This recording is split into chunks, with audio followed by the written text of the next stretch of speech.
Hey everyone, welcome back to Willson Builds. If you're new here, I'm Zach. Thank you so much for tuning in. If you're returning from a previous video on this channel, you guys already know my spiel. The support is greatly appreciated, and I truly mean that, guys. Seeing you guys return and seeing a few more subscribers every day greatly motivates me to keep making these videos for you guys, and hopefully the content is staying relevant and interesting for everyone here. Today, we're working on the 1948 Merc. We're gonna be heading towards the front end doing brakes.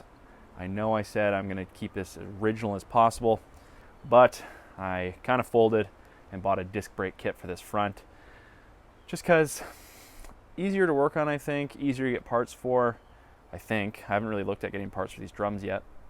And in my opinion, a little bit safer, but I could be terribly wrong. So we're gonna do that today. We're gonna maybe try and do some methods to get this lower. I've been talking to Lee, and he said that you can flip axle these, and I think that's a great option for this truck at a cost-effective budget. So we're going to be hopping in today and hopefully getting at least the brakes on and looking at getting the front end a little lower and maybe the back end, but we'll see, I guess.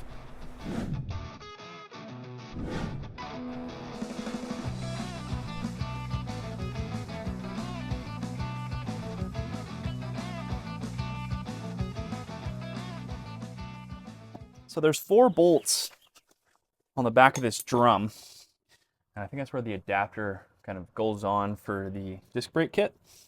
We'll go over the disc brake kit in a minute, but I think these might actually be pretty challenging to get out because they look pretty crusty, but hopefully we have some luck.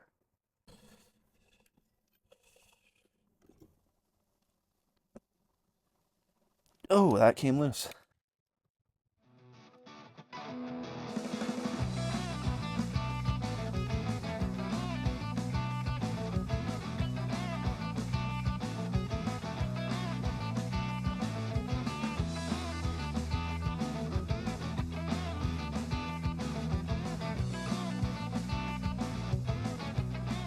I just went on the Speedway's website and they had a full manual. They had all the words, instructions, but I'm better with pictures. So let's get this started. I'm gonna put it right there for now.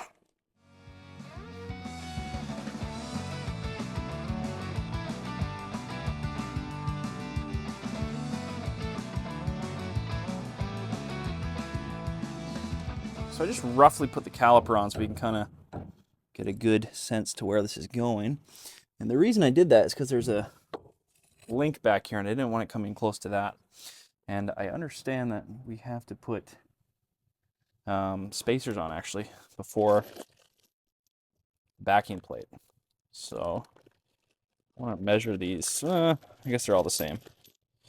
Should be 6. 1, 2, 3, 4, 5, 6. So we'll take 3 of those and 3 of the bolts.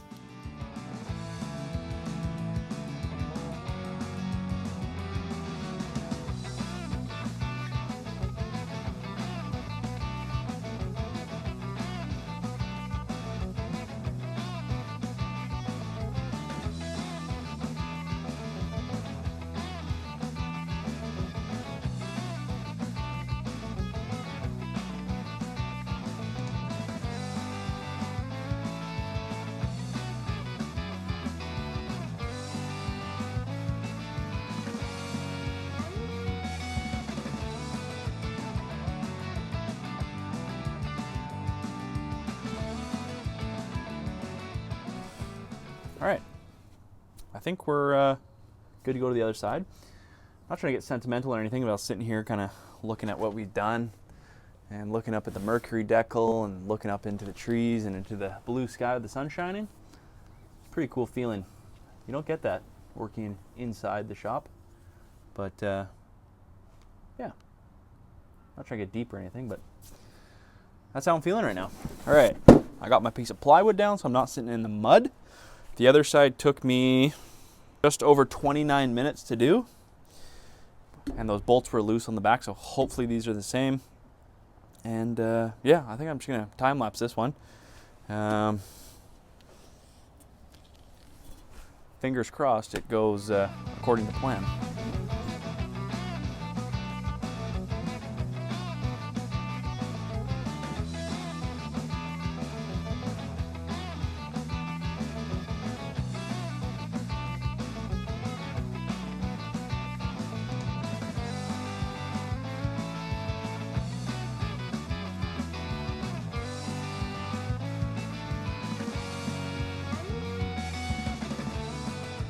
now that we got the brakes all installed, I can worry about this axle. And I think what I'm going to do is first try getting these shocks off. And let me tell you, they don't look easy. But I said that about the brakes too, and I was pleasantly surprised. So, I should stop talking before I film because I just embarrass myself.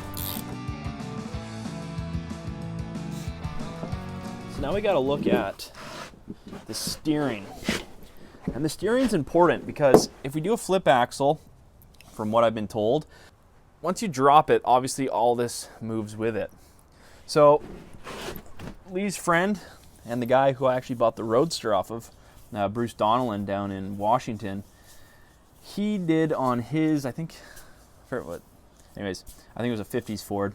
He moved the steering up, and that kind of eliminates it because essentially you're moving it up with the axle going up. And I think moving it up will benefit us in the long run because the steering column will actually move up with it, and I think will kind of not be so upright. Once you move it up, it will kind of drop down, and that might make a bit more of a comfortable position for a steering wheel. So that is likely going to happen very last if we do it in this video. But I'm thinking we can just make a bracket up here. We have tons of room. There's nothing that goes on top of here. And we have tons of room to kind of make that work. So I think the first thing we're going to have to do is take off what we need to take off. And then we'll be able to take the whole axle out, clean it, paint it. We have to weld a bracket on the bottom of the axle. We'll get to that later so we can put it on the top of the leaves. But other than that, I think we can get to taking our steering off. And I might just take it off right from this bolt because then we can just pop it off and we're not touching it. And then the next time we actually will attach it is hopefully when we have our steering box up here.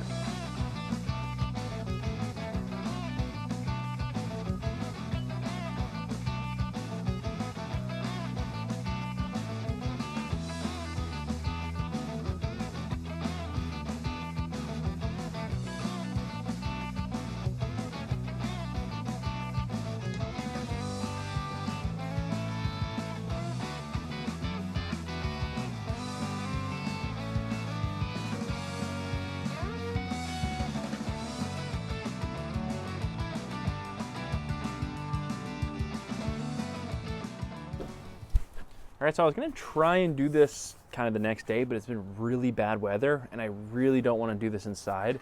The garage is packed because the Roadster body's off. So we have the body in there, we have the frame in there, we have my Harley in there because it's bad weather, I can't park it outside, and we have the 55 in there. So I've just been kind of waiting for a bit better weather. And although it's windy today, it's not raining, so we can kind of get what we need to get done. So I'm gonna take off the brakes, off the caliper adapters, and we're just gonna clean this front axle and get it as clean as possible.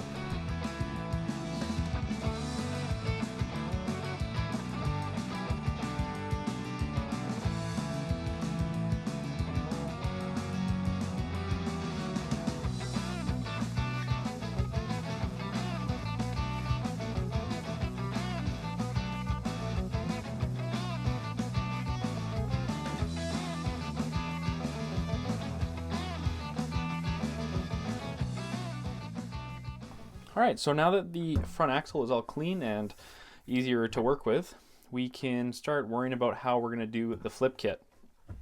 So traditionally, the leaf springs would sit on top of here and kind of, arc up, and the leaf little die would sit here and make it all snug. But since we're doing a flip kit and we're now gonna be going on the bottom, we have to think about how the spring can mount on the bottom. I'm sure a lot of people have just flipped these and just rearranged the U-bolts, but I don't think that's a safe or viable way. So we got to make our own surface area where our spring can mount, and that's not a huge deal. We'll just take our template, make it, somewhat similar to this.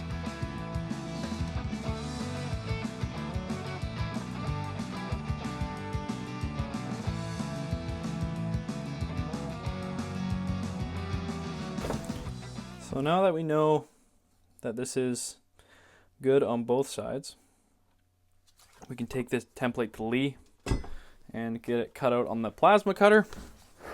Okay, so it's been a few days. I just got the adapter plates back from LG Speed and Custom from Lee, and they match perfectly up to our original axle. We got our U-bolts from West Shore Spring and 4x4, and they custom built them to what we needed. Got the hardware, got everything to go. So I'm gonna just do a quick cleanup on some of these, as the table made a little bit of, like, I don't know, rough cut. So I'm just gonna get that all clean, kind of burr the edges as best as I can, and then we'll likely, I don't think we're gonna cut these off. We could, but what I'm gonna do is I'm just gonna line them up. I'm gonna put our bolt through, if it goes through here. Might have to put a spacer on the other side. And I'm just gonna tighten them down evenly, so this is kind of plain even on this bottom. And we'll have to do a couple adjustments here and there, and then we'll just tack, tack, tack. And then as soon as we know that it's basically good to go, we can finish the welds. I might just tack it in and try it. Okay, so we've put the axle in the vise.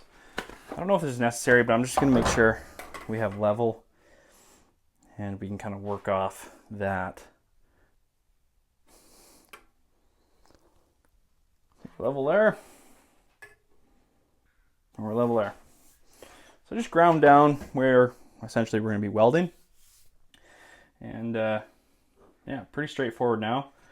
So what I'm gonna do is firstly get these kind of in place where I think they should go.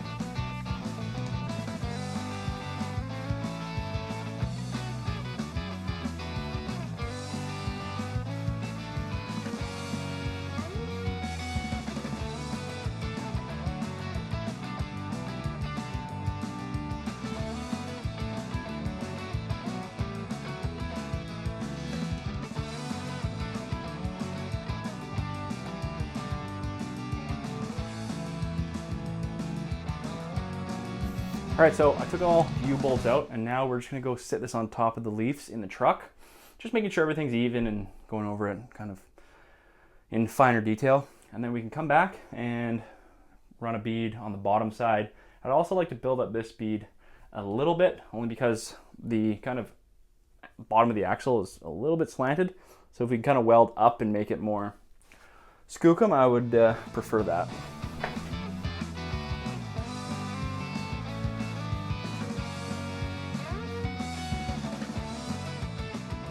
Right, so I'm happy with how we're sitting nice and flush. I still have to work a little bit on the bolt on top of the leaf spring, just some side to side. If I had someone on the other side, it'd be really easy to do, but I don't. So we're gonna pull this back out and worry about that later. But overall, that's a pretty hefty drop, because we're, what? The leaf stack is 2 1/4, and then the top of here to the bottom of there is 2 1/2. So almost 5-inch drop in the front, if I'm doing that math right. I don't know. That's what I would assume it would be. So 5 in the front, probably try and do around 5 to 7 in the rear. But yeah, no, I'm stoked with that. So let's finish the welding. Okay, so we now have everything in line. I like where everything sits. Everything works the way it should. So I'm just gonna reinforce the first welds that we did, just kind of go over top of them, and then we'll flip it over and do the backside.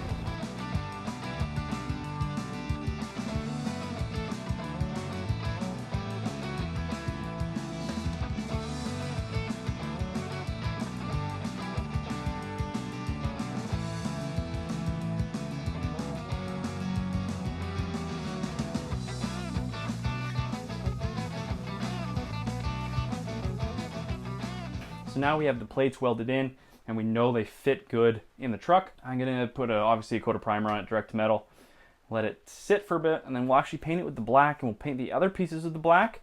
So tomorrow we can put it all back together and hopefully bolt it into the truck.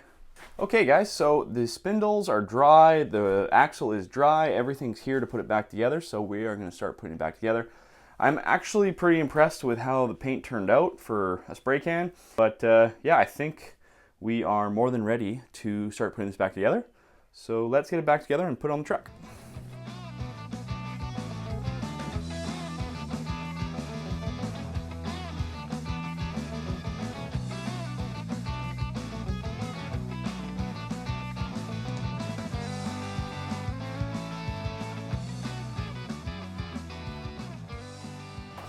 Okay, so we got everything on. The spindles feel like $1,000,000 after rebuilding those bearings. The only thing we don't have is the steering arm, because I had to cut the link because it was fried on there. So we either have to make one or find another one.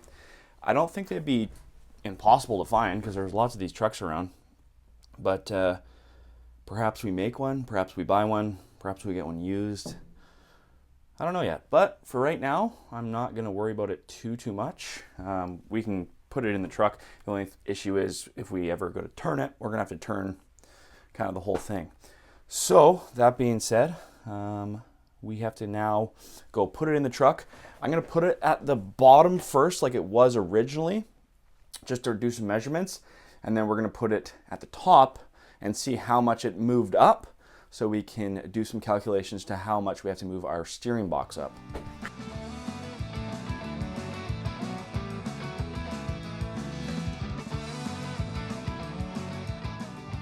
So I got it all lined up underneath the leaf. So when we flip it on top of the leaf, what I'm going to do is I'm just going to measure from here to here, and then when we flip it, again from here to here, and that will give us the difference. And it is 11 inches.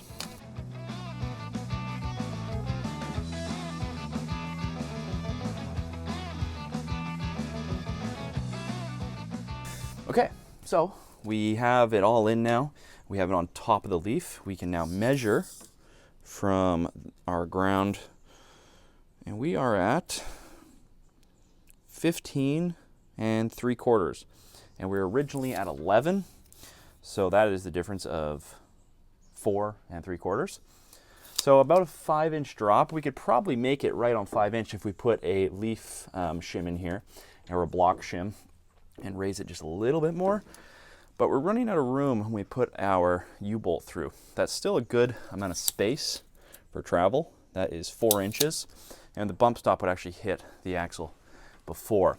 So we might have to come back to this and maybe C-notch this a little bit in the future, especially when we get the engine in and it's all kind of sat down. That being said, that's not a huge job. It's, we can just build a C-notch. That won't be difficult, but we'll do that in the future if we have to. So now that we have the measurement of the difference from 11 to 15 3/4, we can go to the other side and start measuring out a plate that we need to put for our steering box to raise it as well, so we don't get weird steering with the radical drop. So here's our steering box, and this is the stock location, obviously, in the frame. So we have to bring this up 4 3/4. So I guess we can just go from any reference point here and choose where we're going to go. That being said, we have a notch here. So hypothetically, what we could do is, if it worked, we could obviously just build a plate here with some supports if we have to. But from the bottom bolt here, from the eye, actually that would work perfectly, because from the bottom bolt here, this is 4 3/4. It's about 3/4 higher than this. So our bolt would work. So we could actually just build a plate and just relocate this completely without having to worry about any of this, I don't think.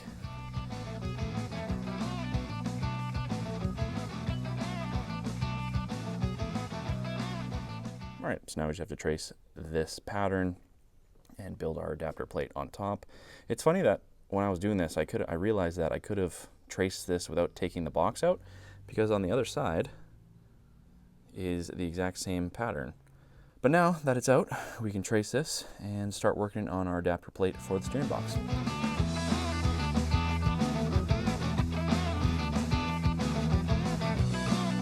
Okay, so now that we have the template drawn out, I can bring that to Lee and he can cut that on the plasma table. He's available this afternoon, so we're gonna do some things so we don't waste any time. I'm gonna pull the axle out, paint the leaf. I'm also gonna pull out the steering column and start painting the steering column and the box. So it's kind of, just one of those things that's already done and it's just easy. Eventually, what we're gonna do is we're gonna wire wheel the entire front frame, inner fenders, rad support, so on and so forth, and actually paint all that as well. But until we make our new engine cross member and transmission cross member, I am going to wait for that. But that being said, painting the frame and everything else is going to be very easy without the engine in there. There is a ton of room in this engine bay, and it should be pretty simple. And then we'll eventually get to painting the bottom of the cab and making the bottom look brand new, and then move on to the rear of the frame and the bed, so on and so forth. That being said, I'm getting ahead of myself. Let's pull this axle out, paint the leaves, pull the steering column out, get it ready, and start painting it as well.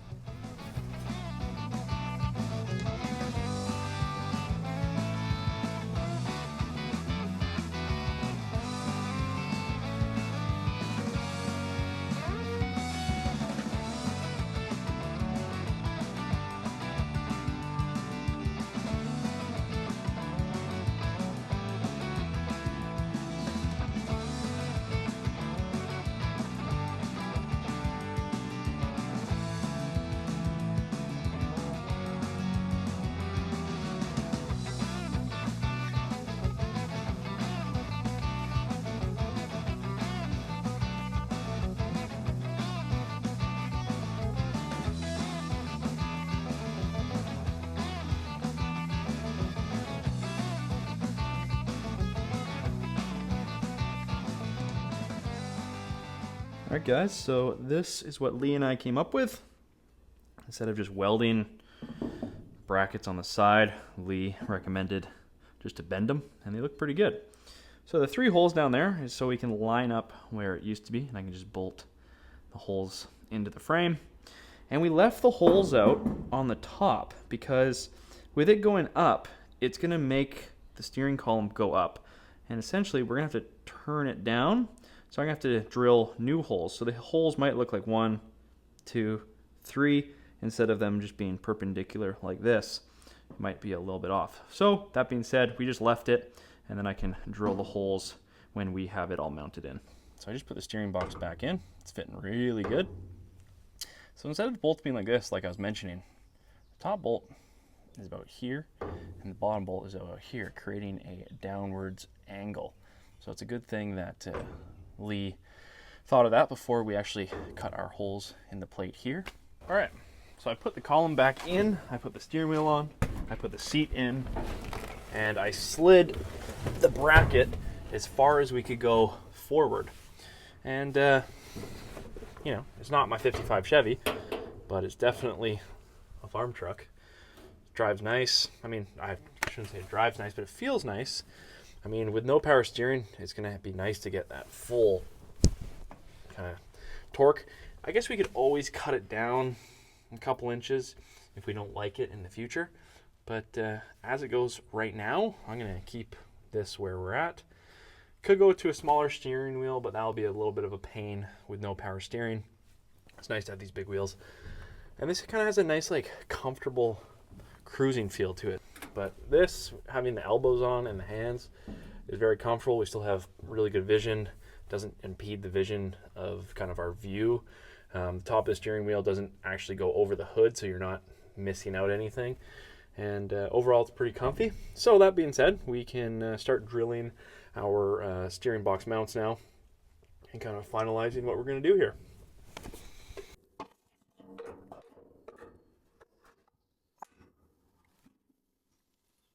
All right, there we go. And now we just have to go to the other side, and I'll probably just hop in the engine bay and mark these holes, and then we'll start drilling them.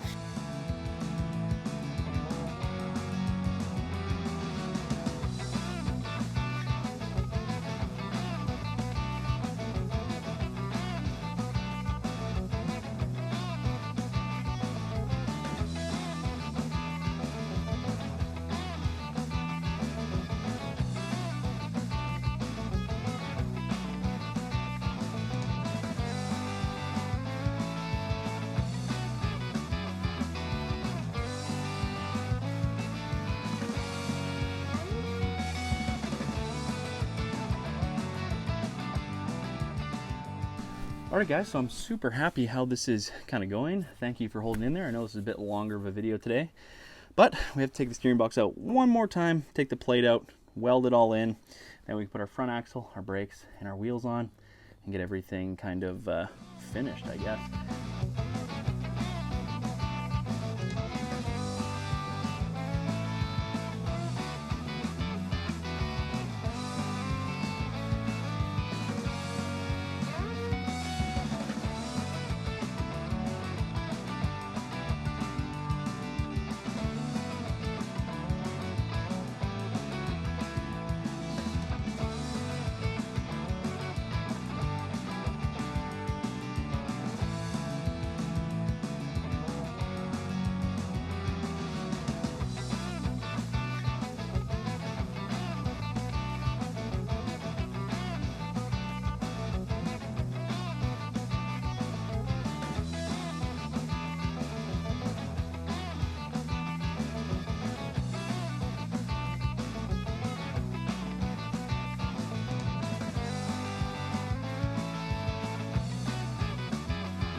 All right, everything is back together except for the cross steering rack, which we have to either find one or make one. But yeah, pretty happy with how everything turned out. I think we're gonna have to get new shocks because those are very compressed, but we'll see. This is a budget build, so if it rides okay, probably just leave them. All right, let's put a wheel on, actually 2 wheels on. I have this wheel. They're about 1/2 inch to 1/4 of an inch different in height, but they're pretty deflated. So that being said, I'm not gonna worry about it too much. Might have to jack it up just a smidge to get them on. Nope.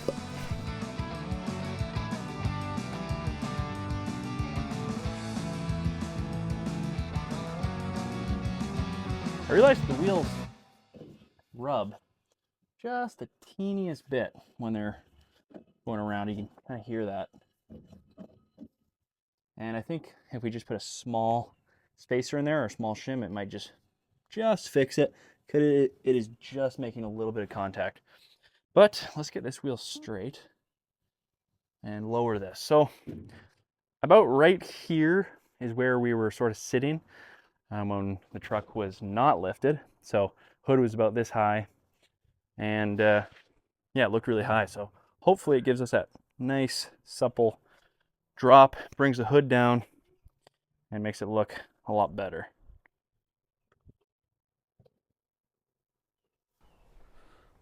Even with the tall tires, that is a nice drop. All right, guys, although the tires are deflated, I'm super happy with the stance of the truck. The flip kit was so worth it because it was the most cost-effective way to lower this truck. I looked at a lot of options, getting a drop axle, lowered leafs, and just kind of racking the brain on how we could lower this. And I'm super happy that Lee suggested just doing a flip, because, you know, it was very cost effective. I had to buy the U-bolts, and I had to pay Lee to cut out the bracket for the flip kit, kind of adapter we welded on. And that was basically it. I mean, I went a little overboard with painting and stuff like that, and I took all the bearings out of the kingpins and rebuilt them, and essentially just got everything working really good. New bushings in the shocks, which is kind of a waste because I think we're just gonna have to replace the shocks, but essentially very cost effective, and I'm super happy the way it turned out. And it was actually pretty easy, pretty easy job to get done to make the truck look, you know, a lot better. I personally think the truck's at a perfect height. I won't really be able to tell until I put the fenders back on, but we're still looking for donor fenders so we can fix the ones that we have. But overall, I am really stoked on the stance. When it lowered on the jack and kind of did its final little squat when the weight hit it, it looked great. I don't know if you can tell on the camera, but changed the whole view of the truck in my opinion. And it'll go even lower when we put the motor in. Not much lower, but a little bit lower, so we'll have that really nice stance, and then we can match it up when we start working on the back, and that will be in another video. But that being said, guys, I'm going to call the video there because that was a great addition to the truck. And if you saw something you like, dislike, something I can improve on, if you want to see something specifically done to the truck, or if you just want to roast me in the comments, please do so below. And while you're doing that, don't be afraid to hit that like and subscribe button so we can grow this channel together. And for the 361 of you guys this morning, I can't thank you guys enough. The channel has, I'm not going to say blown up, but it's definitely gotten my attention and kept me motivated, because seeing 100 to 200 to now 360 really is something else, and I can't, I'm losing my words because I'm so excited. I can't thank you guys enough. So if you're one of those 361, thank you very much. And if you're new to the channel and you hit subscribe and grow the channel with me, I appreciate you guys in advance. But until next time, we will see you on the next episode of, I guess, whatever we put out next. If it's the Mercury, the Roadster, the 55, might be something else. But thanks again, guys. We'll see you next time.